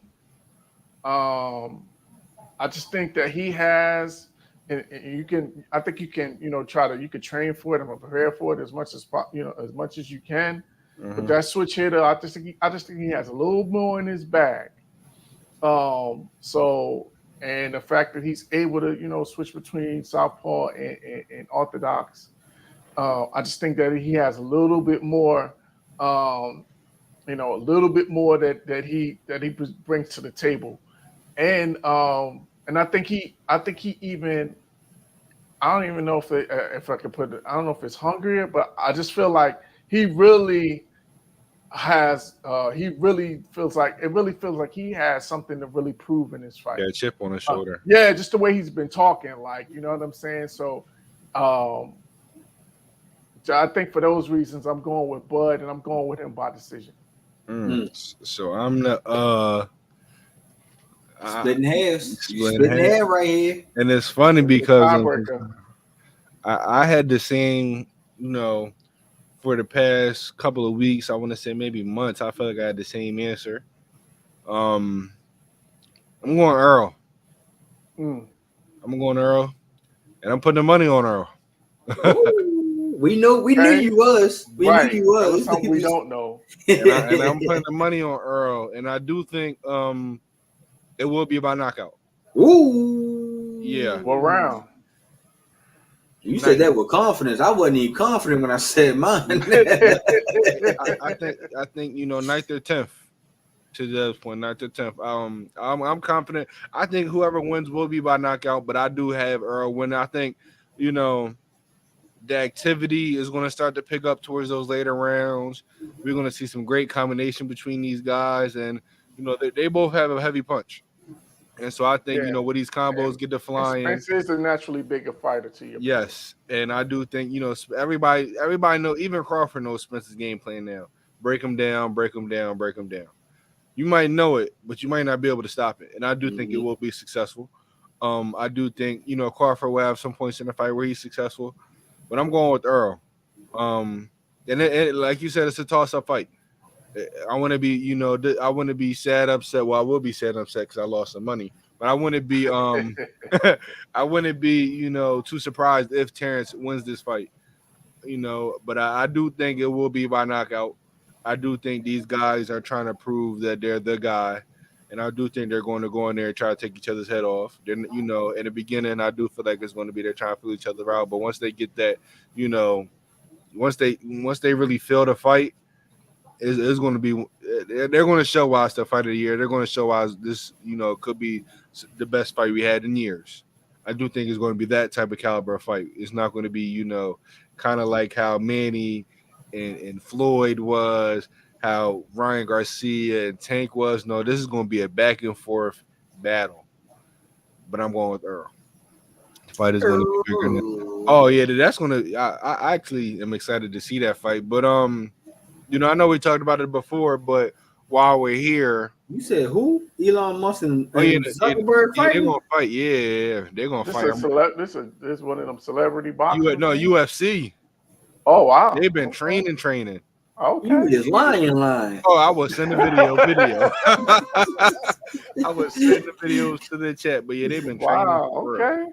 All right then. Didn't see that coming. Yeah, last couple of minutes. Oh, they've been talking about this for weeks, but last couple of minutes, I just want to ask you this. Kenny, I'll start off with you. Since you picked Bud. Bud wins. Does Earl win his rematch? Does Earl take the rematch? Yes. I think because to me, that's the biggest fight either one of them can have. I don't think that there's another big fight out there for them unless they go up to unless they go up to junior middleweight and fight one of the Charlo brothers. So I think that's the biggest fight for either one of them. So I think that they do. Yeah, I think they do rematch it. Actually, I think we might see a trilogy depending on how it goes. I'm glad you said that. A trilogy would be nice. I'm picking Earl to win all of them, like I did. I had Fury in every single fight, but just real quick, Deb, before I give you the question, to your point, I think Bud would be one of the ones that would fight the Charlo twins. I don't see Earl fighting them, but if Earl next big fight, if he moves up, would have to be Canelo. I don't see Earl fighting it. I don't see Earl fighting the Charlo twin, in my opinion, at least. Nah, I don't see it either. Honestly, if he was to move up, I think it'd be against Canelo. But Dev, we got Earl by knockout. We sticking on that. We standing on that. 10 toes down. 10 toes down in the 10th round. Gotta do it. So if Bud gets knocked out, does he take his rematch? Yeah. You know what I mean? You heard what Alicia Bongarda said. Y'all know that's my favorite female boxer right now. Hey, man, thank you for putting me on to her, man. She, like I said, she throws with bad intentions, man. I'm feeling her. Yeah, and that whole time, that fight was her getting her lick back because that was her only loss that she has right now in her fight. So if I'm Bud and I get knocked out, yes, I want my lick back. You want it back. Either way, that's why I say either way, whoever loses this fight, they're gonna want that get back. Mm-hmm. So whoever wins, are they the best fighter in the world? So they go to pound for pound? Yeah. Yes. Yeah, I think they go to the top of pound for pound. Mm-hmm. No question about it. It's going to be hard for anybody else to really catch it.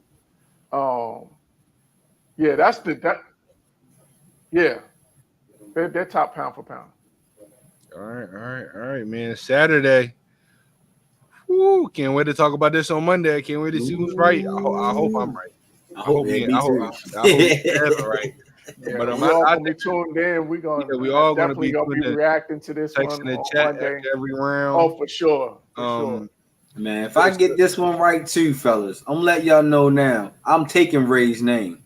Hey, listen, I'm taking his name. Boxing, you have been. You are the guy. Extra drama, so you definitely been so far. So you earned it. So you hear that, Ray? If I become out to be right this time, I am taking the Stradamus name from you. You will be Ray Bond. Ray's about to lose the Stradamus name anyway. Football, my prediction is gonna be right this year. Oh, I gotta redeem myself. I'm redeeming myself, and weekly, I'm definitely redeeming myself. I heard that. Live stream the fight. Wow, what's wrong, Damien? You ain't got the fight. You ain't got the jailbroken fire stick. You ain't got the juice. I'm mad we didn't talk about this. I saw a clip saying that, as fans, we ask for these top fights, and we should do our due diligence and, mind the fight so they get the money so these fights can happen. As a college student, I'm not buying no pay-per-view fight. Let me just put it out there right now. I heard that. Down the line, will I? Maybe. But as of right now, I'm definitely going to live stream it.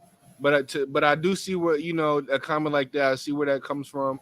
When it maybe not the biggest money fight, but it's the biggest. I think he was talking about us talking about it while the fight was going on. Oh. Like doing maybe a live stream commentary while the fight was going on. That's the only thing I was thinking of. See, the only thing about that, Damien, I don't know where I'm going to be. Sometimes them main events, they take so long to come on, bro. That's not going to come on. That's not going to be on until midnight. Man, so you know what I mean? I'm gonna be out and about Saturday. Yeah, I got a family cookout to go to. Mm-hmm. Yeah, but best believe, once I come in around 7-8 o'clock, I'm gonna take me a little hour nap. Yeah, man. I'm missing one of them undercards. I can tell you that. You're not gonna hear that intro music until midnight. To be honest with you, I got to make sure that I'm able to stay up for this fight. Yeah, like I said, I'm most definitely undercard. I don't even know anybody on the undercard that I really want to see, to be honest.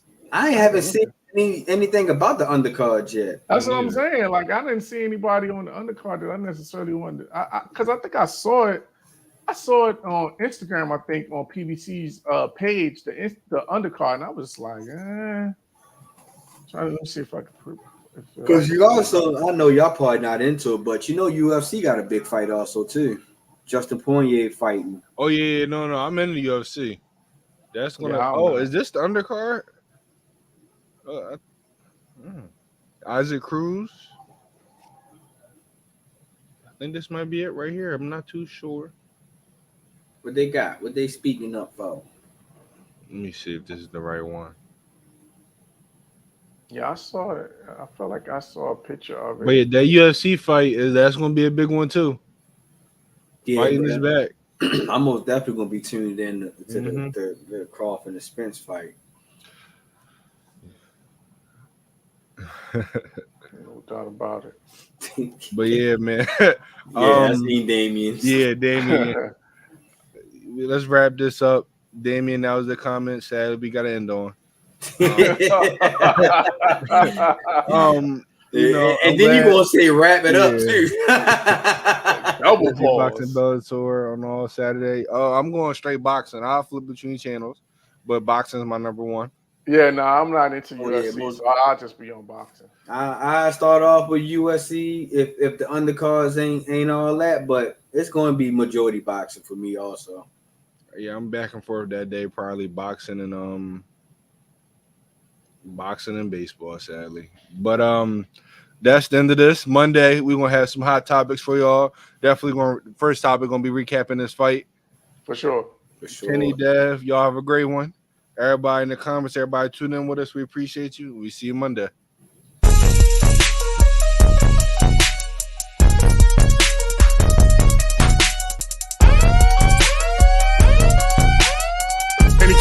Tempo, hey time, let's go. We bring that real talk, when it comes to sports, covering the news, giving you the truth. Nothing but that real on hoops in the league. All things NFL, we don't miss a thing. Getting with the coverage, we loving it all day. Picking up the news, tell us wherever the ball lay. With the NFL, NBA, they box so. Sports news in the hands of a man with fair takes. Tell them, coach, statistics and realness that's being spoke. Either hit it for the win or they hitting the goalposts. Either way, we woke up to the news of the day. Any kid he could call it, he like to talk it out with Ray. Fast breaks down the lane, they better move out the way, or they pulling from perimeter. Curry bury the trade, yeah they got it. Woo! Duval with the hottest, Chris and Dev like the master, and mix it up like it's Logic being modest. They been looking for that real, trying to get it feel. Sports podcast, they running back on the real. That's a steal, yeah. They never sick, but they ill. Real sports talk going, deliver, signed and sealed. We bring that real talk when it comes to sports, covering the news, giving you the truth. Nothing but that real on hoops in the league. All things NFL, we don't miss a thing.